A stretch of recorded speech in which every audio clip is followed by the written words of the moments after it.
So what's the news going on here? Well, basically the news that's happening is that there's basically, you know how Dina it defines it's like a crime within Dina as a crime that is either committed in the waters of Dina, that is in the airspace of Dina, or that is on the land of Dina, and also it is actually claimed as well to have the area of space above Dina, which is just like kind of a bit of a weird thing to claim, but basically that's what they claim. Anyway, so basically there's this billionaire, right? And they are guilty of sexual assault, and they've committed this sexual assault over Dinian airspace, and when they're in Indian airspace on their way to London, right? So they're on their way to London, and they're in Indian airspace. There you have it there. And next thing, who comes along? The Indian police say, well, here's the thing. This may be a civil suit for you in your country, but because you're in Indian airspace, this crime is classed under Indian law, and Indian law, that's a criminal offence, and because it's a criminal offence, you're going to be sentenced to 2 months in prison. So they send in the Indian police into their home, arrest them, bring them to Dina. Then next thing, they're up, they get sentenced out for 2 months, and they have to pay a £1 million fine to the Indian government. So they're now in prison for 10 months, for 2 months, and they have now got a criminal conviction.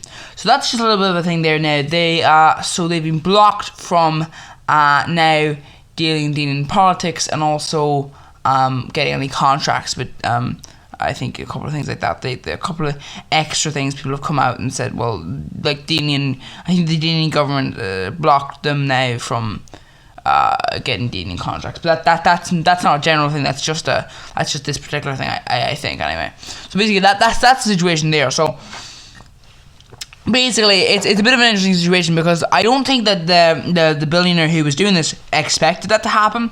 They expected it to just be a civil suit, and then next thing the Dinian police come along and say, well, you're supposed to register these things, but they interestingly, the Dinian government does not have a system for crimes to run out. So if you committed a crime like 50 years ago, it doesn't matter. You can be convicted of that crime at any point.